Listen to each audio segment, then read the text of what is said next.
Audio কথনে সবাইকে স্বাগতম।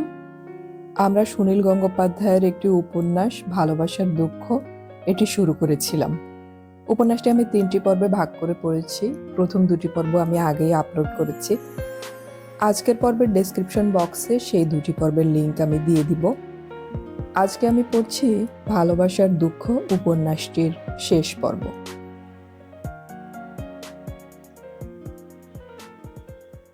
বাস থেকে সামান্য একটু হাঁটতে হয়। কাঁধে ঝোলানো চামড়ার ব্যাগটা হাতে নিয়ে দোলাতে দোলাতে দ্রুত পায়ে হাঁটতে লাগলো ইন্দ্রজিৎ। দূর থেকে একবার তাকিয়ে দেখলো তাদের বাড়ির দিকে। বারান্দায় কেউ দাঁড়িয়ে আছে কিনা। কেউ নেই। সদর দরজা খোলাই ছিল। ভেতরে ঢুকে ইন্দ্রজিৎ দেখলো রান্নাঘরের সামনে বারান্দায় মা একজন অচেনা বিধবা মহিলার সঙ্গে কথা বলছেন। ইন্দ্রজিৎ পায়ের কোনো শব্দ করলো না। চুপি চুপি মায়ের পেছনে গিয়ে মায়ের ঘাড়ে ফু দিল খুব জোরে।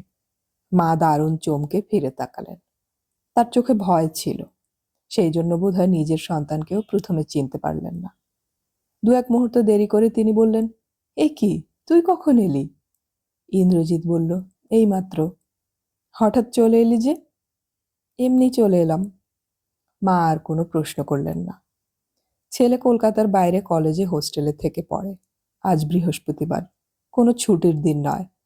এই সময় তার হঠাৎ চলে আসার কোনো কারণই নেই। তবু মা অত কথা ভাবলেন না। যা, হাত মুখ ধুয়ে জামা কাপড় ছেড়ে নে, খেয়ে আসিসনি তো? ইন্দ্রজিৎ বলল, না, দারুণ খিদে পেয়েছে। এমনি কিছু জল খাবার খাবি এখন, না একেবারে ভাত খেয়ে নিবি? ভাত খাবো। কি রান্না করেছো আজ? মা একটু বিব্রত বোধ করলেন। মাসের শেষ, বাজার আগুন, এখন প্রতিদিন মাছ আসে না। আজ অবশ্য এসেছে বাজারের সবচেয়ে সস্তা তেলাপিয়া মাছ। ইন্দ্রজিৎ তেলাপিয়া মাছ 2 চক্ষে দেখতে পারে না। খাওয়া সম্পর্কে ওর বড্ড বাছবিচার। এমন অনেক কথা থাকে যা মা তার নিজের ছেলের কাছেও বলতে লজ্জা পান, যেমন আজকের রান্নাঘরের কৃষি অবস্থার কথা। তবু তিনি ঈষৎ সত্য গোপন করে বললেন, ছোট মাছ আছে, খুব মুচমুচে করে ভেজে দেব এখন। তুই তো ভাজা মাছ খেতে ভালোবাসিস। কি মাছ? এবার আর লুকোনো যায় না। অপরাধীর মতো লাজুকভাবে হেসে মা বললেন, তেলাপিয়া। ভালো করে ভাজলে গন্ধ থাকে না। ইন্দ্রজিতের বয়স কম, সে নিজের খেয়াল খুশিতে মজে আছে। সংসারের কথা ভাবে না। কয়েক মাস বাইরে রয়েছে বলে মাসের শেষ হিসেব করে বাজারের কথা মনে থাকবার কথাও নয় তার। ইন্দ্রজিৎ বলল, ধুত, ওসব বাজে মাছ। আজ মাংস করো। এত দূর থেকে এলাম। মা বললেন, এত বেলায় কে আবার মাংস আনতে যাবে? আমি নিয়ে আসছি। এত দূর থেকে এলি আবার বেরোবি? তাতে কি হয়েছে? মা দ্রুত চিন্তা করলেন। লক্ষ্মী ঠাকুরের সামনে রাখা একটা কৌটোর মধ্যে তিনি মাঝে মাঝে সুযোগ পেলেই সংসারের টাকা থেকে 1 টাকা 2 টাকা সরিয়ে রাখেন। মাংস এনে রান্না করতে অনেক দেরি হয়ে যাবে কিন্তু। হোক দেরি। হ্যাঁ রে, হোস্টেলে ভালো টালো খেতে দেয় তো? ইন্দ্রজিৎ হো হো করে হেসে উঠল। হাতের ব্যাগটা মাটিতে ধপ করে ফেলে দিয়ে বলল, তুমি কি ভাবছো আমি ওখানে না খেতে পেয়ে এখন খাবারের জন্য ছুটে এসেছি? ওখানে খুব ভালো খাবার দেয়। সকালে 2টো ডিম, কলা, টোস্ট, দুধ। তারপর দুপুরে কোনোদিন মাংস, মাছ হলে বড় বড় 2 পিস। কিন্তু ওদের রান্না আর তোমার রান্নার হাত কি এক? মা বললেন, ওখানে রান্না খুব খারাপ বুঝি, সেই জন্যই রোগা রোগা দেখছি একটু। কোথায় রোগা হয়েছি? আমার 2 পাউন্ড ওজন বেড়েছে। মা তবু ইন্দ্রজিতের হাতটা ধরে বললেন, হ্যাঁ, এই তো রোগা হয়ে গেছিস। আমি ঠিক বুঝতে পারি। ইন্দ্রজিৎ বলল, তুমি সবই বুঝতে পারো, শুধু নিজের কথাটাই বুঝতে পারো না। তুমি নিজে এত রোগা হয়ে যাচ্ছ কেন দিন দিন? মা বললেন, কোথায়? আমি আবার রোগা হলুম কবে? এতেই সিঁড়ি দিয়ে উঠতে নামতে দম ধরে যায়। পাশের ভদ্রমহিলা বললেন, না গো দিদি, ইদানিং তোমার চেহারাটা একটু খারাপই দেখাচ্ছে। নিজের শরীরটারও একটু যত্ন নিতে হবে। মা তাড়াতাড়ি কথা ঘোরাবার জন্য বললেন, শোন, ইনি সম্পর্কে তোর পিসিমা হন। ছেলেবেলায় দেখেছিলি, মনে নেই বোধহয় তোর? ইন্দ্রজিৎ বাধ্য ছেলের মতন বিধবা মহিলাটিকে প্রণাম করল। সম্পর্কে যদি পিসিমাই হবেন, তবে মাকে উনি দিদি বলে ডাকছেন কেন? একটু বাদেই মহিলা উঠে পড়লেন। মা আঁচলের গিট খুলে একটা আধুলি দিলেন তাকে।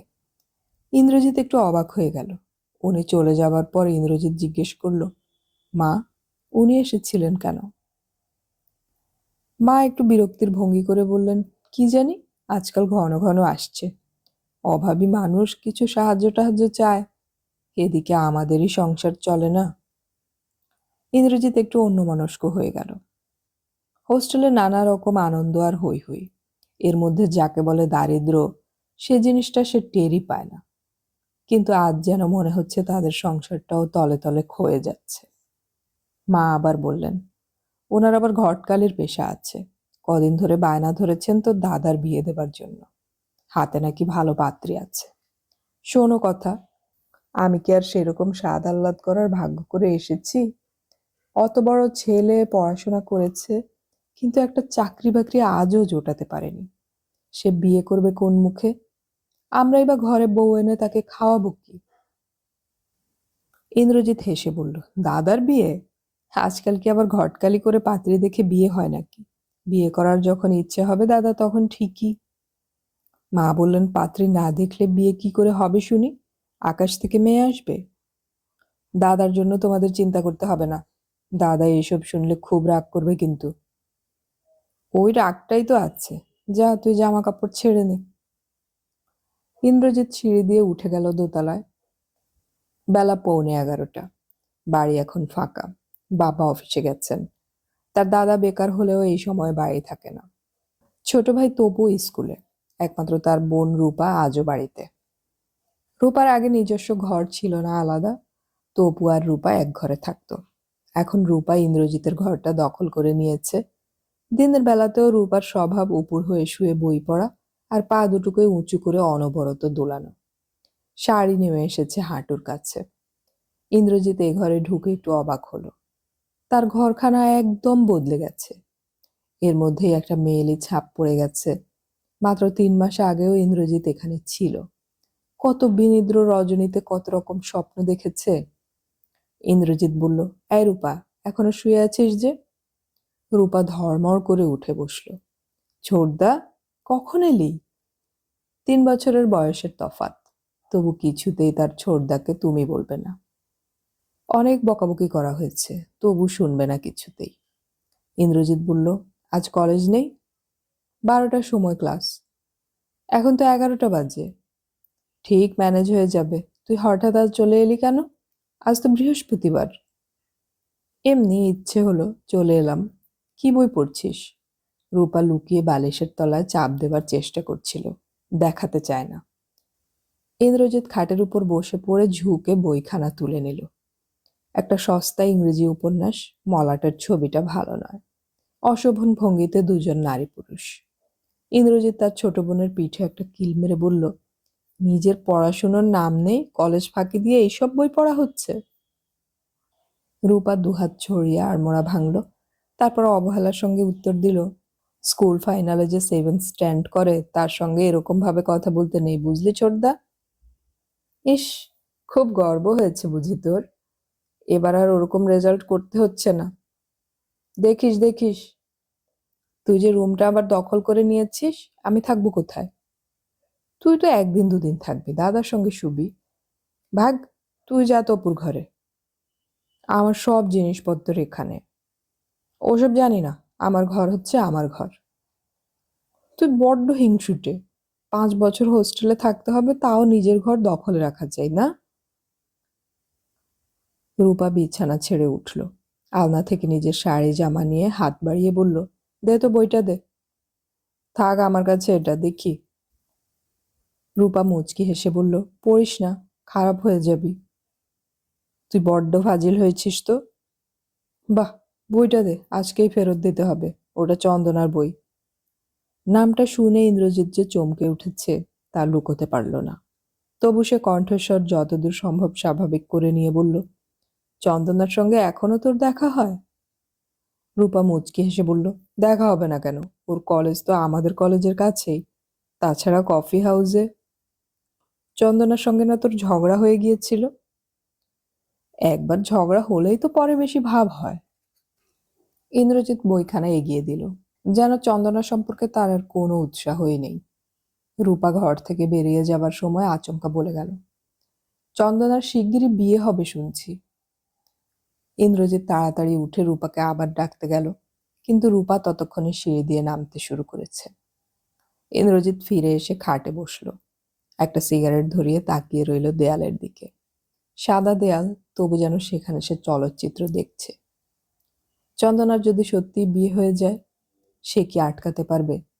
কিসের জোর আছে তার? সে সামান্য একটা ফার্স্ট ইয়ারের ছাত্র, এখনো বহু দেরি তার পাশ করে বেরোবার। তারপর পাশ করার পরও যদি একটা চাকরি পাওয়া যায় ভালো মতন, তখন তার কথার একটা দাম হবে। যার টাকা নেই তার কোনো গুরুত্ব নেই, এই সমাজে তার কোনো জোর নেই। কিন্তু ততদিন চন্দনা যদি অপেক্ষা না করে। লাল বেনারসি শাড়ি পরে চন্দনা বসে আছে বিয়ের আসরে, উল্টো দিকে আরেকজন লোক টোপর মাথায়, অনেকটা যে সুব্রতদার মতো। এই দৃশ্যটা কিরকম? চন্দনার মুখ দেখা যাচ্ছে না, সে মুখটা ফিরিয়ে আছে অন্যদিকে। সে কি কাঁদছে? চন্দনার ইচ্ছের বিরুদ্ধেও কেউ যদি এইভাবে জোর করে বিয়ে দিয়ে দেয় চন্দনার, হয়তো ইন্দ্রজিৎ খবরই পাবে না। সে মুখটা ফিরে আছে অন্যদিকে। সে কি কাঁদছে? কিংবা খবর পেলেও সে কি করবে? একটা হাত ধরে নিয়ে আসবে বাইরে, যেখানে অপেক্ষা করছে সাদা ঘোড়া, সেই ঘোড়ার পিঠে চেপে দুজনে। ইন্দ্রজিতের ঠোঁটে একটা বিষণ্ণ হাসি ফুটে উঠল। এত ছেলে মানুষই স্বপ্ন দেখার বয়স আর তার নেই। সে হঠাৎ কলকাতায় এসেছে বলে সবাই অবাক হয়েছে। বাড়ির সবাই আশা করে সে মন দিয়ে লেখাপড়া করবে, সে ভালো রেজাল্ট করবে। সে যে জীবন মরণ পণ করে পড়ছে, সে কথা কেউ জানে না। তবু এক এক সময় অসহ্য লাগে। চন্দনার কথা মনে পড়লেই কি ভীষণ যে একা লাগে। হোস্টেলে প্রথম ইন্দ্রজিৎকে যে কত কষ্ট পেতে হয়েছে সে কথা ইন্দ্রজিৎ কাউকে জানায়নি, চন্দনাকেও না। যেদিন তাকে সারা রাত শুধু বুড়ো আঙুলের ওপর ভর দিয়ে দাঁড়িয়ে থাকতে হয়েছিল, এক একবার পা পড়ে গেলে বড় ছেলেরা চাবুক মেরেছে আর আলপিন ফুটিয়েছে ঘাড়ে। পরের দিন পায়ের শিরা ফুলে গিয়ে অসহ্য ব্যথা হয়েছিল। সেসবও ইন্দ্রজিৎ মুখ বুজে সহ্য করে গেছে শুধু চন্দনার কথা ভেবে। চন্দনাকে পাবার জন্য তাকে টিকে থাকতেই হবে, তাকে পাশ করতেই হবে। কিন্তু পাশ করে এসে যদি দেখে চন্দনা নেই, চন্দনাকে তার আগেই যদি কেউ কেড়ে নিয়ে চলে যায়, কিছুক্ষণ বাদে সে একটা বড় নিঃশ্বাস ফেলে ধাতস্থ হলো। জুতোর ফিতে খুলতে লাগলো নিচু হয়ে, তারপর জামা খুলে চিৎপাত হয়ে শুয়ে পড়ল বিছানায়। চোখ বুজল। স্নান টান সেরে রূপা বলল, এই ছোটদা, এ অবেলায় ঘুমোচ্ছিস কেন? মা বলল তোকে চান করে নিতে। ইন্দ্রজিৎ চোখ মেলে বলল, রান্না হয়েছে? মাংস চেপেছে, একটু বাদেই হয়ে যাবে। তাহলে একটু বাদেই চান করব। দাদা ফেরেনি তো এখনো? দাদা কখন ফিরবে তার কোনো ঠিক নেই। তোর তো খিদে পেয়েছে বলছিস, আমার সঙ্গে খেয়ে নিতে পারিস।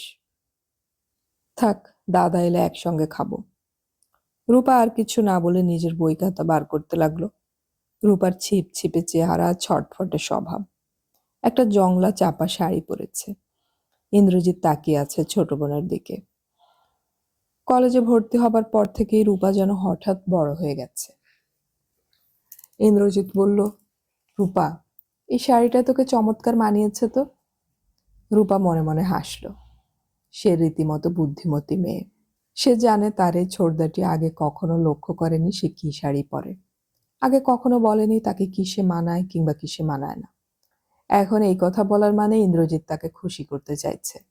রূপা মুখ ঘুরিয়ে বলল, চন্দনাকে বলবো যে তুই এসেছিস কলকাতায়। ইন্দ্রজিৎ উদাসীনভাবে উত্তর দিল, এ আর বলবার কি আছে, হঠাৎ ওকে বলতে যাবি কেন? আজ চন্দনার সঙ্গে আমার দেখা হবে কি না, নিয়ে আসবো ওকে আমাদের বাড়িতে। আমি তার কি জানি, কি আজে বাজে কথা বলছিস? ঠিক আছে বাবা, আজে বাজে কথা। এরপর যেন বলিস না চন্দনাকে তোর কোনো চিঠি পৌঁছে দিতে হবে। রূপা, মার খাবি কিন্তু।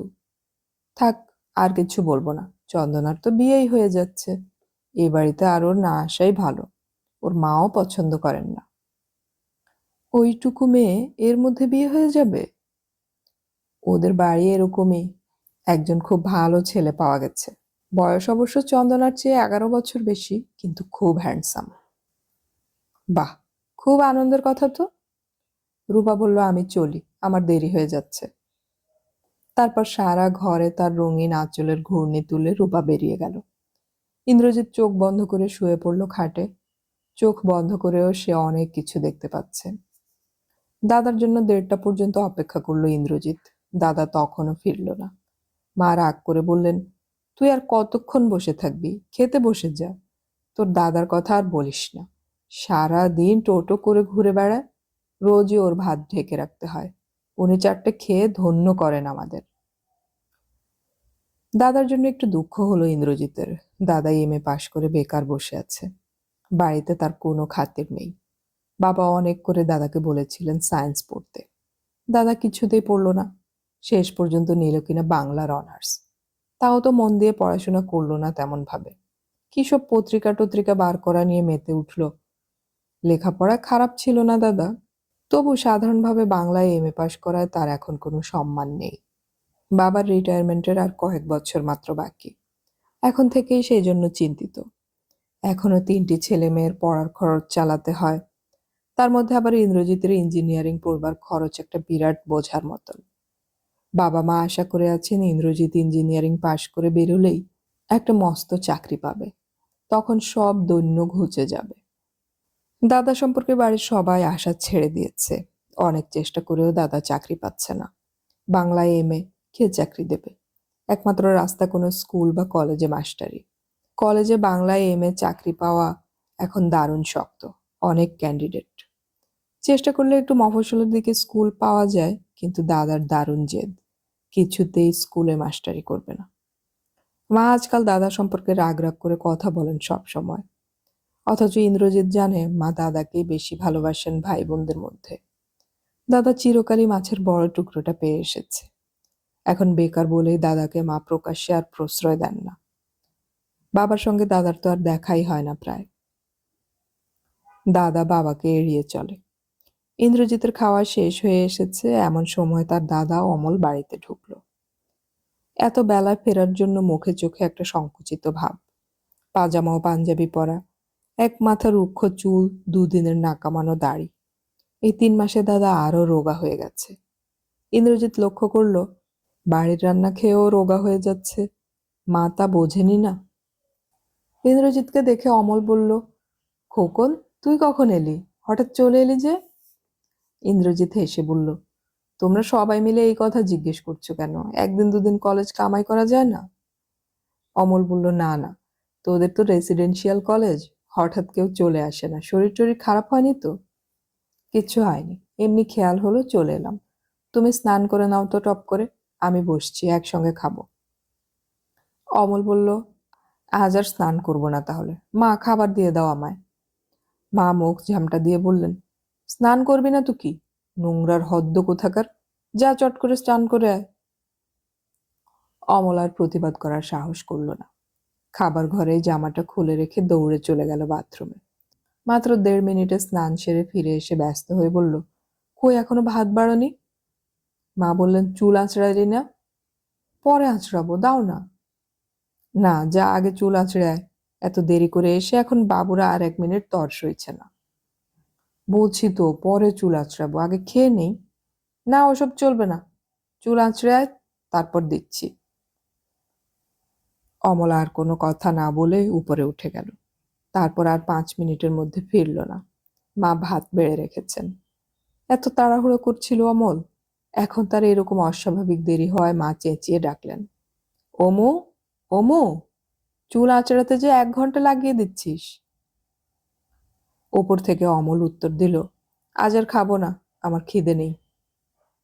মা ইন্দ্রজিতের দিকে ফিরে বললেন, দেখলি তো, রাগ আছে 16 আনা। আমি অন্যায় কিছু বলেছি? ঠিক সময় স্নান করবে না, চুল আঁচড়াবে না, আবার সে কথা বললেই রাগ। ইন্দ্রজিৎ ডাকলো, দাদা এসো, আমি বসে আছি। ওপর থেকে উত্তর এলো, তুই খেয়ে নে খোকন, আমি আজ আর খাবো না।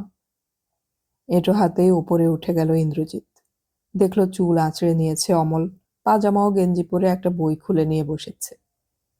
ইন্দ্রজিৎ বলল, দাদা, কি ছেলে মানুষের মতন রাগ করছো? এসো, খাবে এসো। অমল মুখ তুলল, মুখে পাতলা অভিমানের ছায়া। আর বেশি জেদ করলো না সে, শান্তভাবে বলল, হঠাৎ খিদে মরে গেল, তাই খেতে ইচ্ছে করছে না। আচ্ছা চল। দুভাই নেমে এলো নিচে। অমল চেয়ার টেনে বসলো। ভাত ভেঙে তার মধ্যে খানিকটা ডাল মাখলো। পাশ থেকে একটা বেগুন ভাজা তুলে এক কামড় দিয়ে বলল, সব ঠান্ডা। মা বললেন, তোমার জন্য সব সময় কে সবকিছু গরম করে রাখবে? ঠিক আছে, বলিনি তো গরম করে দিতে হবে। হঠাৎ ইন্দ্রজিতের বুকের মধ্যে মোচড়ে উঠল। দাদার জন্য খুব কষ্ট হলো তার। কিছুদিন আগেও দাদা ছিল এ বাড়ির সবচেয়ে আদরের ছেলে। খাওয়া দাওয়ার ব্যাপারে দারুণ শৌখিন আর খুঁতখুঁতে। ঠান্ডা খাবার সে কোনো দিন খেতে পারে না। কলেজে পড়ার সময় এক একদিন দাদা অনেক রাত করে বাড়ি ফিরলেও মা নিজে দাদার সব খাবার গরম করে দিয়েছেন। দাদা আজ হঠাৎ খাবার মুখ বুজে খেয়ে যাচ্ছে। মা সব জানেন, তবু দাদার জন্য এখন আর আলাদা ব্যবস্থা হবে না। ইন্দ্রজিৎ আরেকটা জিনিস লক্ষ্য করলো। তার জন্য মাংস দেয়া হয়েছে আলাদা বাটিতে, আর দাদাকে দেয়া হচ্ছে হাতায় করে তুলে, যেন ইন্দ্রজিৎ এ বাড়ির বিশিষ্ট অতিথি আর দাদা একজন সাধারণ লোক। এর কারণ কি এই, সে ইঞ্জিনিয়ারিং পড়ছে আর দাদা বাংলায় এমএ। দাদা বেকার, কিন্তু ইন্দ্রজিৎও তো টাকা রোজগার করে না, বরং তার জন্য অনেক টাকা খরচ করতে হয়। তবুও তার ভবিষ্যৎ আছে। দাদার ভবিষ্যৎ সম্পর্কে সবাই হাল ছেড়ে দিয়েছে। দাদা চাকরি বাকরি করে না, অথচ কবিতা লেখে, এটাও যেন একটা লজ্জার ব্যাপার। অমল খাবার সময় আর একটাও কথা বলল না। কোনো খাবার দ্বিতীয়বার চাইল তো নাই, মা কিছু দিতে এলেও সে নিল না। ফেলে ছড়িয়ে কোনো রকমে খাওয়া শেষ করে হাত ধুয়ে উপরে উঠে গেল।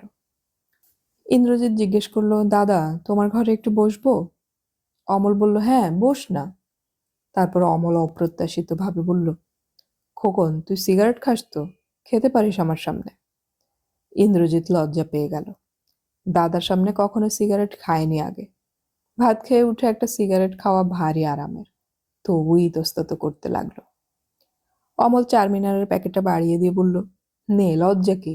হোস্টেলের ছেলেরা তো সবাই সিগারেট খায় দেখেছি।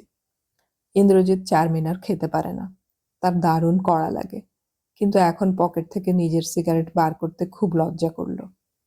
তাছাড়া দাদার তুলনায় সে অনেক বেশি দামি সিগারেট খায়, এটা দেখানো যেন কিরকম। চারমিনার নিয়ে এসে আস্তে আস্তে টানতে লাগলো। তারপর বলল, দাদা তোমরা যে পত্রিকাটা বার করতে, সেটার নতুন সংখ্যা বেরিয়েছে। আমি তোমাদের জন্য কয়েকটা গ্রাহক জোগাড় করে দিতে পারি। অমল অবহেলার সঙ্গে বলল, সে কাগজ বন্ধ হয়ে গেছে। কেন? অনেক খরচ, কে চালাবে? বিজ্ঞাপন পাওয়া যায় না, স্টলওয়ালারা বড় বড় কাগজের আড়ালে চাপ দিয়ে রাখে। ইস, তা বলে বন্ধ করে দিলে কাগজটা? ওরকম কত কাগজ বন্ধ হয়ে যায়। দাদা তোমার কোনো কবিতার বই বেরোবে না? আমার কবিতার বই আবার কে বার করবে? কেন, কত বই তো বেরোচ্ছে দেখছি। অনেকেই নিজের পয়সায় ছাপে, আমার অত টাকা কোথায়? ইন্দ্রজিৎ একটু চুপ করে রইল। সে অবশ্য ঠিক বুঝতে পারে না যে লোকেরা নিজের পয়সা দিয়ে বই ছাপে কেন, কিন্তু তার দাদার যখন ছাপায় ইচ্ছে আছে অথচ টাকা নেই, তখন এটা নিশ্চয়ই একটা খারাপ ব্যাপার। কত টাকা একটা বই ছাপাতে লাগে কে জানে। তার দাদার এখন রোজগার নেই কোনো, স্বভাবটা দিলদরিয়া। দাদার হাতে 500 টাকা থাকলেও বন্ধুদের খাইয়ে উড়িয়ে দেবে। ইন্দ্রজিৎ এরকম অনেকবার দেখেছে। দাদা তার নিজের হাত ঘড়িটা দিয়ে দিয়েছে ইন্দ্রজিৎকে। ইন্দ্রজিৎ আবার বলল, আমাদের হোস্টেলে কয়েকটা ছেলে তোমার কবিতা পড়েছে। ইন্দ্রজিৎ দাদাকে খুশি করার জন্য এই কথাটা বানিয়ে বললেও অমল প্রায় বিশ্বাস করে ফেলল। অমল অবাক হয়ে বলল, তোদের কলেজের ছেলেরা আবার কবিতাও পড়ে নাকি? বাহ, ইঞ্জিনিয়ারিং এর ছাত্র হলে বুঝি অন্য কিছু সম্বন্ধে খোঁজ রাখতে নেই? আমাদের ওখানে স্টাডি সার্কেল হয় নিয়মিত। যতীন সেনগুপ্ত ছাড়া আর কোনো ইঞ্জিনিয়ার কবির কথা শুনিনি কখনো। কবিতা না লিখলেও কবিতা পড়তে তো পারি। বেশ কয়েকজন আছে ওখানে, কবিতার বই কেনে, পত্রিকা আনায়, তোমার কবিতা আবৃত্তি করে। অবশ্য জানে না যে আমি তোমার ভাই। অমল একটা সিগারেট শেষ করে সঙ্গে সঙ্গে আরেকটা ধরালো। তারপরে এক মুখ ধোঁয়া ছেড়ে বলল, আমি তো কবিতা লেখা প্রায় ছেড়েই দিয়েছি। কেন? কি হবে আর ওসব লিখে? বাহ, তোমার এখন নাম হচ্ছে বেশ। নাম দিয়ে কি ধুয়ে পানি খাবো? আজকালকার দিনে কবিতা লিখি শুনলেই কেউ চাকরি দিতে চায় না। খবরের কাগজে একটা চাকরির চেষ্টা করছি, যদি হয়। ইন্দ্রজিতের ইচ্ছে হলো যে বলে, দাদা তুমি 5টি বছর কোনো ক্রমে চালিয়ে নাও, তারপর তো আমি পাশ করে বেরিয়েই চাকরি পাবো, তখন সংসারটা আমিই চালিয়ে নেব, তুমি তোমার ইচ্ছে মতন দিন কাটাবে। তোমার কবিতা লিখতে ভালো লাগে, শুধু শুধু টাকার চিন্তা করে তুমি তা ছাড়বে কেন? কিন্তু সে মুখে তা বলল না। ছোট ভাই হয়ে দাদাকে এরকম কথা বলা যেন কিরকম শোনায়। কয়েক বছর আগেও সে দাদার হাত ধরে ক্রিকেট খেলা দেখতে গেছে। দাদা কত বই পড়েছে, নানান সম্পর্কে দাদার পাণ্ডিত্য দেখে সে মুগ্ধ হয়ে যেত। আজ দাদা কোনো চাকরি পাচ্ছে না বলেই সে কি তার সঙ্গে উপদেশের সুরে কথা বলতে পারে? তার মনে আছে বছর 7 আগে সে একবার বঙ্গ সংস্কৃতি খেলা দেখতে গিয়ে হারিয়ে গিয়েছিল। ভুল করে সে গেট দিয়ে একবার বেরিয়ে পড়ে, আর ঢুকতে পারেনি। বাড়ি ফেরার জন্য সে বাসে উঠতে গেছে। তখন সে অতীব ছেলে মানুষ, রাত্রির বেলা ঠিক খেয়াল করতে পারেনি, উঠে পড়েছে উল্টো দিকের নম্বর বাসে। শ্যামবাজারে আসবার বদলে পৌঁছে গেছে যাদবপুর। আবার বাসে উঠেছে, দেখলো পয়সা নেই পকেটে। মাঝ রাস্তায় নামিয়ে দিল। ইন্দ্রজিতের অসহায় অবস্থা। কোনো ক্রমে অনেক রাত্রিরে ফিরেছিল বাড়িতে। এসে শুনল দাদা তখনও ফেরেনি। দাদা ওকে খোঁজবার জন্য সারা কলকাতা শহরটা চষে বেরিয়েছিল, গিয়েছিল সমস্ত থানায় আর হাসপাতালে। দাদা ফিরল রাত 1টায়। উস্কো খুস্কো চুল, উদ্ভ্রান্ত চেহারা। হঠাৎ ইন্দ্রজিৎকে দেখে 2-1 মুহূর্ত কথা বলতে পারেনি। তারপরে এক চড় মেরে বলেছিল, উল্লুক। দাদার হাতের মারও সেদিন খুব মিষ্টি লেগেছিল ইন্দ্রজিতের। অমল বলল, তুই শুবি, এখানটা একটু শো না। ইন্দ্রজিৎ কিছু বলার আগেই সিঁড়িতে পায়ের শব্দ। কাছে এসে দাঁড়ালো একটি মেয়ে। অমল ধর্মর করে উঠে বসল। গেঞ্জি পরা ছিল বলে দ্রুত উঠে গিয়ে গায়ে একটা জামা চাপালো। অমলের চোখের দৃষ্টি শঙ্কিত। হেসে বলল, আসুন, ভেতরে আসুন। মেয়েটি বেশ লম্বা ও চোখা, খুব সুশ্রী নয়, কিন্তু মুখে চোখে একটা আলগা লাবণ্য আছে। অমলের সঙ্গে MA ক্লাসে পড়েছে। একটা ডুরে তাঁতের শাড়ি পরে আছে। নিরলঙ্কার হাতে শুধু একটা ছোট্ট ঘড়ি, কাঁধে ঝোলানো শান্তিনিকেতনী ব্যাগ। মেয়েটি ইন্দ্রজিতের দিকে তাকিয়ে বলল, তুমি ভালো আছো? ইন্দ্রজিৎ ঘাড় হেট করে বলল, হ্যাঁ। আপনি ভালো আছেন তো সান্ত্বনাদি? হ্যাঁ ভাই, তুমি তো এখন বাইরে কোথাও থাকো, তাই না? আরো 2-1টা এরকম মামুলি কথার পরে ইন্দ্রজিৎ উঠে পড়ার জন্য উসখুস করতে লাগলো। সান্ত্বনা দিয়ে এসেছেন দাদার সঙ্গে গল্প করার জন্য। তার এখানে বসে থাকার কোনো মানে হয় না, কিন্তু হঠাৎ উঠে পড়বেই বা কি করে? সান্ত্বনাদির সাহস দেখে অবাক হয়ে গেল ইন্দ্রজিৎ। মা এই সান্ত্বনাদিকে 2 চক্ষে দেখতে পারেন না। দুপুরবেলা খেয়ে মা নিজের ঘরেই গেছেন। রাধুনী নিশ্চয়ই দরজা খুলে দিয়েছে। মা দেখতে পেলে নিশ্চয়ই একটা কিছু গন্ডগোল হতো। ইন্দ্রজিৎ এর আগে দেখেছে সান্ত্বনাদি কখনো এলে মা নিজের ঘর থেকে রাগী রাগী গলায় ডাকছেন, অমল, অমল। দাদা উঠে গিয়ে মার কাছে দাঁড়ালো। মা বলছেন, ওই মেয়েটা কে, এ বাড়িতে আসে কেন? অমল ঠোঁটে আঙুল দিয়ে বলেছে, চুপ, একটু আস্তে কথা বলো না মা। মা তবু গলা না নামিয়ে বলেছেন, ওই মেয়েটা এ বাড়িতে আসে কেন? আমাদের সঙ্গে একসঙ্গে পড়ে, তা বাড়িতে আসবার দরকার কি? আমার ছেলে বন্ধুরা তো কত আসে, আর একটা মেয়ে এলেই, আহ, তোমরা কি ব্যাকডেটেড। হয়েছে হয়েছে, বাড়িতে আসতে বারণ করবি। কারুকে আসতে বারণ করা যায়? আমি মোটেই তা বলতে পারবো না। তখন অমল ছাত্র ছিল, এখনকার মতন বেকার নয়, তাই অনেক সময় মায়ের মুখে মুখে তেজের সঙ্গে কথা বলতে পারত। এখন আর তা পারে না। সান্ত্বনাদির পদবী কুণ্ডু, অর্থাৎ মায়ের চোখে এরা খুবই নিচু জাত। মায়ের ধারণা ওই নিচু জাতের মেয়েটা তার ছেলের সঙ্গে বেশি খাতির জমিয়ে মাথা ঘুরিয়ে দিতে এসেছে। হঠাৎ যদি অমল ওই মেয়েকে বিয়ে করতে চায়, তাহলে আর আত্মীয় স্বজনদের কাছে মুখ দেখানো যাবে না। এদিকে সান্ত্বনাদি যে MA পাস এবং একটা কলেজে পড়াচ্ছেন, এতেও তার জাতের মলিনত্ব ঘোচেনি মার চোখে। হোস্টেলে থাকতে গিয়ে ইন্দ্রজিৎ প্রথম বুঝতে পেরেছে যে জাতফাতের ব্যাপারটা কত বাজে। ইন্দ্রজিৎ বলল, সান্ত্বনাদি, আপনি বসুন, আমি একটু আসছি। ইন্দ্রজিৎ বেরিয়ে পড়ল। সে বরং এখন মাকে অন্যদিকে আটকে রাখার চেষ্টা করবে। বেরিয়ে যেতে যেতে ইন্দ্রজিৎ শুনতে পেল সান্ত্বনাদি দাদাকে বলছেন, আপনাকে কফি হাউসে কয়েকদিন দেখিনি কেন? দাদা উত্তর দিল, এমনিই যায়নি, আপনি এই রোদ্দুরের মধ্যে এলেন। ইন্দ্রজিতের একটু হাসি পেল। সান্ত্বনাদির সঙ্গে দাদার প্রায় 5 বছরের বন্ধুত্ব। তবু ওরা দুজনে এখনো আপনি আপনি বলে। কি যে অদ্ভুত স্বভাব হয় কবিদের। দাদা যে সান্ত্বনাদিকে বিয়ে করবে এতে কোনো সন্দেহ নেই ইন্দ্রজিতের। চাকরি পাচ্ছে না বলেই দাদা বিয়ে করতে পারছে না। তখন মা খুব আপত্তি করলেও দাদা বোধহয় অন্য কোথাও বাড়ি ভাড়া করে থাকবে। ইন্দ্রজিৎ অবশ্য মাকে বোঝাবার চেষ্টা করবে খুব। আজকালকার দিনে এরকম কুসংস্কার কোনো মানে হয়? ইন্দ্রজিৎ দেখলো দাদা আর সান্ত্বনা দিয়ে একটু পরে বেরিয়ে গেল। যাবার সময় দাদা এমনভাবে দরজাটা বন্ধ করলো যাতে একটুও শব্দ না হয়। ইন্দ্রজিৎ একটা দীর্ঘশ্বাস ফেলল দাদার জন্য।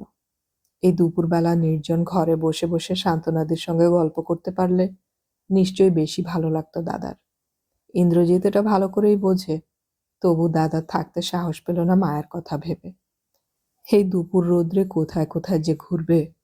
কলকাতা শহরে কি একটু ফাঁকা জায়গা আছে? ইন্দ্রজিৎ গিয়ে শুয়ে পড়ল রূপার বিছানায়। হোস্টেলে দুপুরে ঘুমানো যায় না। সারা সপ্তাহে ক্লাস থাকে। রবিবার প্রচণ্ড আড্ডা হয়।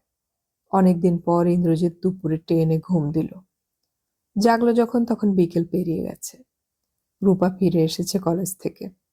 কিন্তু এমন দুষ্টু মেয়ে, একবারও বলল না চন্দনার সঙ্গে দেখা হয়েছে কিনা। বাবা ফিরলেন একটু পরে। অফিস থেকে ফেরার পর বাবা আজকাল রোজই খুব ক্লান্ত থাকেন। এসেই শুয়ে পড়েন বিছানায়। নিজেই তিনি ডেকে পাঠালেন ইন্দ্রজিৎকে। চিন্তিতভাবে জিজ্ঞেস করলেন, কি রে খোকন, তুই হঠাৎ চলে এলি যে, কলেজ ছুটি? ইন্দ্রজিৎ মুখ নিচু করে বলল, না, এমনি। স্ট্রাইক হচ্ছে নাকি? কি যেন শুনছিলাম ওই রকম। না না, স্ট্রাইক নয়। স্ট্রাইক দলে কখনো ভিড়িস না। বাবা জানেন না স্ট্রাইক হলে কোনো ছেলের পক্ষে আলাদা থাকা যায় না আজকাল। তাতে জীবন সংশয় হতে পারে। যাই হোক, এখন সে কোন রকম ব্যাপারেই নেই। না, আমাদের ওখানে স্ট্রাইক হবার তো তেমন কোনো কথা নেই। তাহলে হঠাৎ এলে যে? এমনি, অনেকদিন কলকাতায় আসিনি। আর তো 3 সপ্তাহ পরেই পুজোর ছুটি। বাবার এ কথাটায় স্পষ্ট ইঙ্গিত। কিছুদিন পরেই পুজোর ছুটি হবে, তখন তো ইন্দ্রজিৎ চলে আসবেই। শুধু শুধু তার আগে ট্রেন ভাড়া খরচ করে আসা একটা বিলাসিতা। 3rd ক্লাসের ট্রেনে যাতায়াত করতে সব মিলিয়ে 11 টাকা খরচ। তাছাড়া হোস্টেলে খাও না খাও, টাকা তো কেটে নেবেই। ইন্দ্রজিৎ একটু লজ্জিত বোধ করল। এই টানাটানির সংসারে সে বেশি টাকা খরচ করিয়ে দিচ্ছে। বাবা আবার জিজ্ঞেস করলেন, পড়াশোনায় মন বসছে তো? কিছু অসুবিধে হচ্ছে ওখানে?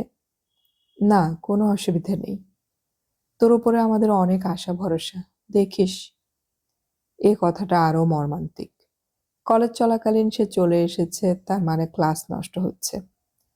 তার মানে ভালো পড়াশোনা হচ্ছে না। তাহলে সে ইঞ্জিনিয়ারিংয়ে ভালো রেজাল্ট করে বড় চাকরি পাবে কি করে? তার উপরেই যে সকলে নির্ভর করে আছে। ইঞ্জিনিয়ারিং পাশ করেও তো আজকাল অনেকেই বেকার বসে থাকে। সে কথা এ বাড়ির কেউ ভাবতেই পারে না। তার হঠাৎ চলে আসার জন্য একটা ভালো মতন যুক্তি দেখানো প্রয়োজন। ইন্দ্রজিৎ তাই চট করে ভেবে বলল, আমার কয়েকখানা বই ভীষণ প্রয়োজন, না হলে পড়াশোনায় ভীষণ অসুবিধে হচ্ছে।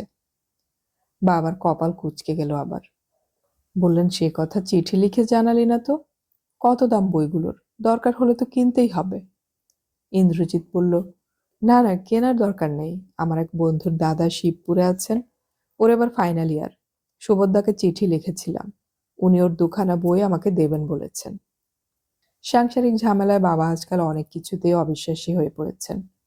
বললেন, ঠিক দেবে তো? আজ সন্ধেবেলা যাবো একবার শিবপুরে। মা বললেন, এই সন্ধেবেলা অত দূরে যাবি? কাল যাস বরং। বাবা মাকে এক ধমক দিয়ে বললেন, শিবপুর আবার কত দূর? যাক, আজই বরং ঘুরে আসুক। চা বিস্কুট খেয়ে ইন্দ্রজিৎ শিবপুরের উদ্দেশ্যে বেরিয়ে পড়ল। কিন্তু শিবপুরের দিকে গেলই না একেবারে।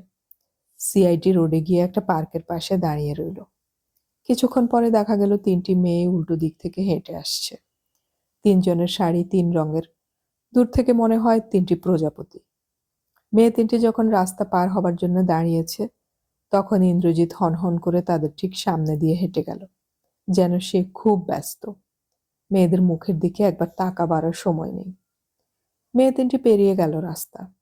কি একটা হাসির কথায় যেন তারা হাসতে লাগলো খিলখিল করে। 2টি মেয়ে পাশের গলিতে ঢুকে পড়ার পর 3য় মেয়েটি ভীত চকিতভাবে একবার তাকালো চারিদিকে। তারপর যেদিক থেকে এসেছিল সে, সেই দিকেই হাঁটতে লাগলো আবার। বেশ খানিকটা দূরে পার্ক সার্কাস ময়দানের কাছে এসে দাঁড়িয়ে আছে ইন্দ্রজিৎ। নার্ভাস ভাবে সিগারেট টানছে। সে মেয়েটি তার কাছে এসে বলল, সত্যি তুমি? আমি নিজের চোখেও বিশ্বাস করতে পারছিলাম না। কি করে এলে? ইন্দ্রজিৎ হাসতে হাসতে বলল, আকাশ থেকে ঝুপ করে পড়লুম। হঠাৎ এই সময়ে এলে যে? আগের চিঠিতেও তো কিছু লেখনি। এমনি এলাম। এরকম সপ্তাহের মাঝখানে? ইন্দ্রজিৎ বলল, সবাই আমাকে এই একটা কথাই জিজ্ঞেস করছে, সপ্তাহের মাঝখানে কেন এলাম। হঠাৎ কি কারোর এরকম একটা ইচ্ছে হতে পারে না? তাছাড়া ঠিক কেন এসেছি সেটা অন্য কাউকে বলা যায় না। কি? তোমাকে নিয়ে একটা ভয়ের স্বপ্ন দেখলাম। তুমি কি পাগল? ইন্দ্রজিৎ এদিক সেদিক তাকিয়ে বলল, কোথায় যাবে? এই মাঠের মধ্যে গিয়ে বসবে? বাড়ির এত কাছে, কে যে কখন দেখে ফেলবে।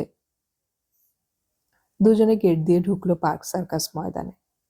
মাঠের মধ্যে ঘাসের ওপর বসলো। অন্ধকার হয়ে এসেছে। অল্প দূর থেকে আর মানুষ চেনা যায় না এখানে। ইন্দ্রজিৎ বলল, চন্দনা, আমার বোন রূপা তোমাকে আজ কিছু বলেছে? চন্দনা বলল, রূপার সঙ্গে প্রায় দেখা হয়। তুমি ওকে একটা ইংরেজি গল্পের বই পড়তে দাওনি? না তো। রূপাটা দারুণ মিথ্যেবাদী, বানিয়ে বানিয়ে যা খুশি বলে। তুমি যে খবর টবর না দিয়ে চলে এলে, কি করে জানলে যে এখানে আমার সঙ্গে দেখা হবে? আমি তো সন্ধ্যের পর বাইরে বেরোই না। বাহ, সপ্তাহে 2 দিন তোমার গানের স্কুল না, সোম আর বৃহস্পতি? হো, তুমি সেই কথা মনে রেখে বসে আছো। কিন্তু আজ তো আমি গানের স্কুলে নাও যেতে পারতুম। তা বললে কি হয়? আমার ইচ্ছে শক্তির তো একটা জোর আছে। আহা। ইন্দ্রজিৎ আরাম করে এবার সিগারেট টানতে লাগলো। সত্যি চন্দনার সঙ্গে তার দেখা হবে কি নেই এ নিয়ে এতক্ষণ দারুণ একটা আশঙ্কা ছিল। তবু সে ঝুঁকি নিয়েই এসেছে। আগে থেকে চিঠি লিখে দেখা করার চেয়ে এরকম দেখার রোমাঞ্চ অনেক বেশি। সিগারেট শুদ্ধ হাতটা এগিয়ে দিয়ে বলল, তুমি খাবে একটু? চন্দনা বলল, বাড়ির এত কাছে বসে আমি তোমার সঙ্গে বসে সিগারেট খাই আর কি। তাহলে চলো, অনেক দূরে চলে যাই। আমি একদম দেরি করতে পারবো না গো। 15 মিনিটের মধ্যেই আমাকে ফিরতে হবে। আমি এত দূর থেকে এলাম। আমার ভীষণ ভীষণ আনন্দ হচ্ছে, কিন্তু কি করব, আমি যে বন্দি। একটু দেরি হলেই মা এমন করবেন। তুমি তাহলে শিগগিরই কি হতে যাচ্ছ? মুখার্জি না ব্যানার্জি? তার মানে? শিগগিরই তোমার বিয়ে হবে শুনলাম। কি সব আজে বাজে কথা বলো। তুমি বুঝি এই স্বপ্ন দেখেছ? না, আমি মোটেই বাজে স্বপ্ন দেখিনি। রূপা বলল কি না? রূপা তোমায় রাগায়, তা তুমি বুঝতে পারো না? ওহ, রূপা যে মিথ্যে কথা বলে তা তার মুখ দেখে একটুও বোঝা যায় না। যাকগে, তোমার সেই সুব্রত দা তোমাকে আর জ্বালাতন করে কি? সুব্রত দা আবার কি জ্বালাতন করবে? তিনি তো তোমায় দেখে একেবারে পাগল। আমি যে তোমাকে রাগাই সেটা তুমি বুঝতে পারো না? বুঝেছি। কি স্বপ্ন দেখলে এবার বলো। কবে দেখলে? কাল রাত্রিরেই। অমনি ভোরবেলায় ট্রেন ধরে চলে এলাম। এখন বলতে গিয়ে হাসি পাচ্ছে। এমনিতে কিছুই না, তবু ঝোঁক চাপলো। আজ আসতেই হবে, তোমার সঙ্গে দেখা করতেই হবে। এজন্য কত মিছে কথা বলতে হলো হোস্টেলে, বাড়িতে।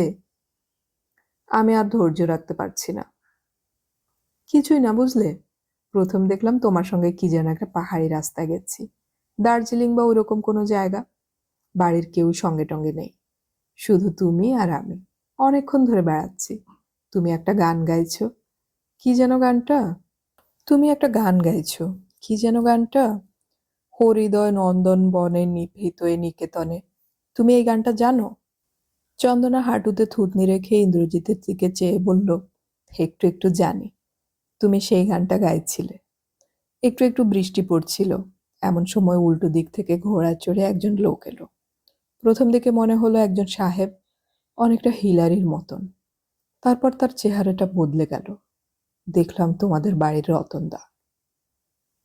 রতনদা তোমাকে দেখে জিজ্ঞেস করলেন, এ কে? রতনদা আমাকে ভালোভাবেই চেনেন, তবু কেন এ কথা জিজ্ঞেস করলেন জানি না। তুমি তার উত্তরে কি বললে জানো? কি? তুমি বললে, আমি তো একে চিনিই না। কি পাগলের মতন সব বলছো। হে তো স্বপ্ন। স্বপ্নে অনেক কিছুই উল্টাপাল্টা হয়। তারপর তুমি রতনদার সঙ্গে চলে গেলে। আমি সেখানে একা দাঁড়িয়ে রইলাম। একটু পরেই ঘুম ভেঙে গেল। প্রথম মনটা একটু খারাপ হয়েছিল। তারপর ভাবলাম স্বপ্ন দেখে আবার কেউ মন খারাপ করে নাকি?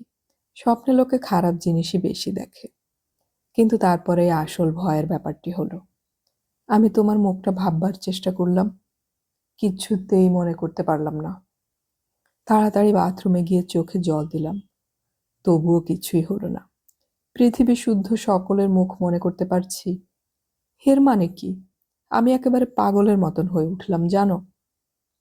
চন্দনা হাত বাড়িয়ে ইন্দ্রজিতের গা ছুঁয়ে বলল, এই তুমি কাঁপছো কেন? ইন্দ্রজিৎ নিজেকে একটু সামলাবার চেষ্টা করলো, তবু পারল না। আবেগ আপ্লুত গলায় বলল, কেন এরকম হয় বলতে পারো? আমি কি করে তোমার মুখ ভুলে যেতে পারি? ট্রেনে যখন আসছিলাম কত করে ভাববার চেষ্টা করলাম, যত রাজ্যের অন্য মুখ মনে পড়ছে। সেই জন্যই আমার মনে হলো স্বপ্নটাই বোধহয় সত্যি। তুমিও এরপর আমাকে দেখলে বলবে, আমি একে চিনি না। একটু আগে তুমি যখন আর দুটি মেয়ের সঙ্গে হেঁটে আসছিলে, আমি তোমাদের সামনে দিয়ে গেলাম। আমার বুক কাঁপছিল। চন্দনা খুব মৃদু গলায় বলল, তুমি জানো না, আমিও দিন রাতের অনেকক্ষণ এই স্বপ্ন দেখি। আমি যখন তোমার স্বপ্ন দেখি, সেই সময়টা তুমি আমাকে দেখতে পাও না। তখন যে শুধু আমারই দেখার পালা। ইন্দ্রজিতের মুখখানা তখনও বিমর্ষ হয়ে আছে, যেন সে স্বপ্নের কথাটা কিচ্ছুতেই ভুলতে পারছে না। চন্দনা বলল, দেরি হয়ে যাচ্ছে, এবার আমি যাই। ইন্দ্রজিৎ সংক্ষেপে বলল, না। বাহ, যেতে যে হবেই। কেন? মা ভীষণ রাগারাগি করেন। জানো না, আমাকে একেবারে বন্দি করে রেখেছেন আজকাল। কোথাও যেতে দেন না একা একা। এই গানের স্কুলে যা আসি। মাসিমা তো আগে এত কড়া ছিলেন না। তা তো ছিলেনই না, আজকাল কি যে হয়েছে। ইন্দ্রজিৎ হাওয়া আড়াল করে সিগারেট ধরালো। মুখখানা এখন রীতিমতন গম্ভীর। হঠাৎ যেন কোনো কারণে তার পৌরুষ আহত হয়েছে। চন্দনার দিকে তাকাতেই সে দেখল চন্দনা মুখ নিচু করে আছে। আঙ্গুল দিয়ে চন্দনার থুতনিটা তুলে সে বলল, আমার দিকে তাকাও। চন্দনার চোখে একটা পাতলা জলের পর্দা। একে কান্না বলে না, যেন অপরূপ এক মায়ায় তার মুখখানা সাজানো। চন্দনা ইন্দ্রজিতের চোখে চোখ রেখে খুব নরম গলায় বলল, কি? তুমি কি আমার কাছে কিছু গোপন করছো? গোপন? কি গোপন করব? কিছু না। তুমি তো আমার সবচেয়ে বড় গোপন। তোমার কথাই আজ কারোর কাছে বলতে পারি না। তোমার কাছে আর কি গোপন করব? ঠিক। এ কি, তুমি আমাকে বকছো কেন? আমি যে তোমাকে চিঠি লিখি, তোমার বাড়ির কেউ জানতে পেরেছে? না তো। আমার কথাও কেউ জানে না? না। তাহলে মাসিমা তোমাকে বন্দি করে রাখেন কেন? আগে তো রাখতেন না। নিশ্চয়ই কিছু হয়েছে। বললাম তো। হঠাৎ থেমে গেল চন্দনা। প্রায় 2 মিনিট চুপ করে রইল। টুপ করে এক ফোঁটা চোখের জল মাটিতে পড়ল। চোখ মুছল না। উদাসীন গলায় বলল, তুমি ঠিকই ধরেছ। আমি অনেক কথা গোপন করেছি তোমার কাছে। বিজয়ের মতন ভঙ্গিতে তাকালো ইন্দ্রজিৎ, কয়েক মুহূর্তের মতো। তারপরেই মুখটা আবার বিষাদে ভরে গেল। আস্তে আস্তে বলল, তুমি আর কারুকে ভালোবাসো? তুমি তাই ভেবেছ? ইন্দ্রজিৎ জোর দিয়ে বলল, আমি মোটেই তা ভাবিনি। তবে বললে যে, যা মনে প্রাণে অবিশ্বাস করি তাও অনেক সময় মুখ দিয়ে বেরিয়ে যায়। তুমি যখন প্রথম কলকাতা ছেড়ে চলে গেলে, তার ঠিক আগের দিন সন্ধেবেলা রেস্টুরেন্ট থেকে বেরিয়ে তুমি আমাকে কি জিজ্ঞেস করেছিলে মনে আছে? বাহ, কেন থাকবে না মনে? আমি কি উত্তর দিয়েছিলাম তাও মনে আছে? চন্দনা, সেসব কথা কি আমি কখনো ভুলতে পারি? চন্দনা মুখ তুলল। তার চোখে জল, তবু ক্রুদ্ধ দৃষ্টি। বাঘিনীর মতন তেজে বলল, না, তোমার কিচ্ছু মনে নেই। মনে থাকলে তুমি আমাকে এসব কথা জিজ্ঞেস করতে না। আমি তোমার জন্য কত কষ্ট সহ্য করেছি তা জানো? আমি বাবাকে আত্মহত্যার ভয় দেখিয়েছি পর্যন্ত। তবু কেউ আমাকে হার মানাতে পারেনি। আমি তোমার জন্য এত... আর তুমি স্বপ্ন দেখছো যে আমি তোমাকে চিনতে পারছি না, তোমাকে ভুলে গেছি। ইন্দ্রজিৎ আহতভাবে তাড়াতাড়ি বলল, না না, আমি ঠিক সেভাবে বলতে চাইনি। আমি শুধু তোমার গোপন কথাটা জানতে চাইছিলাম। তেজের সঙ্গে চন্দনা বলল, কোনোদিন জানতে পারবে না। আমি তোমাকে আর সব কথা বলতে পারি, কিন্তু তোমার মতো যদি অন্য কারোর কাছ থেকে কষ্ট পাই, সে কথা বলা যায় না। তুমি আমাকে সব কথা বলতে পারো? তোমার কোনো গোপন কথা নেই? ইন্দ্রজিৎ জোর দিয়ে বলতে যাচ্ছিল যে না, আমার কোনো গোপন কথা নেই, কিন্তু থমকে গেল একটু। তার মনে পড়ে গেল একটি কথা। যেদিন তার সুটকেস খুলে হোস্টেলের বড় বড় ছেলেরা হঠাৎ চন্দনার ছবিটা পেয়েছিল, তারপর সবাই ছবিটা নিয়ে, ওহ, সে যে কি অপমান, কি কষ্ট! সে কথা কি সে কোনোদিন চন্দনাকে বলতে পারবে? কিছুতেই না। ইন্দ্রজিৎ চন্দনার ডান হাতটা চেপে ধরল। চন্দনা হাতটা ছাড়িয়ে নিতে গিয়েও মত বদলালো। তার ওপর নিজের আর একটা হাত রেখে বলল, বলা যায় না, সব কথা বলা যায় না। ইন্দ্রজিতের মনে হলো চন্দনার যেন অনেক বেশি শক্তি। ইন্দ্রজিতের তুলনায় সে অনেক বেশি সাহসী। সে তো ইন্দ্রজিতের গোপন কথা এমনভাবে জানতে চায়নি। সে তো একটুও ভয় পায়নি। ইন্দ্রজিৎ আর কোনো কথা না বলে চুপ করে বসে রইল কিছুক্ষণ। এক সময় চন্দনা বলল, তোমার রুমালটা দাও তো। তাড়াতাড়ি পকেটে হাত দিয়ে বলল, হে যা, রুমাল আনতে তো ভুলেই গেছি। হেসে উঠল চন্দনা। সেই হাসিতে সমস্ত মেঘ, সমস্ত অন্ধকার, সমস্ত কষ্ট, সমস্ত গোপনীয়তা ভেসে গেল। হারিয়েছ? আবার কিনে দিতে হবে দেখছি। দূরে একটা গির্জার ঘড়িতে ঢং ঢং করে ঘন্টা বেজে উঠল। চমকে উঠল দুজনেই। এবার যেতে হবে। ইন্দ্রজিৎ দু চোখের সমস্ত আলো দিয়ে দেখে নিল চন্দনাকে। তার দামি দুখানা পড়ার বইয়ের চেয়েও এই মুখখানা আজ একবার দেখা খুব বেশি দরকার ছিল। এ কথা তো আর কাউকে বলা যায় না।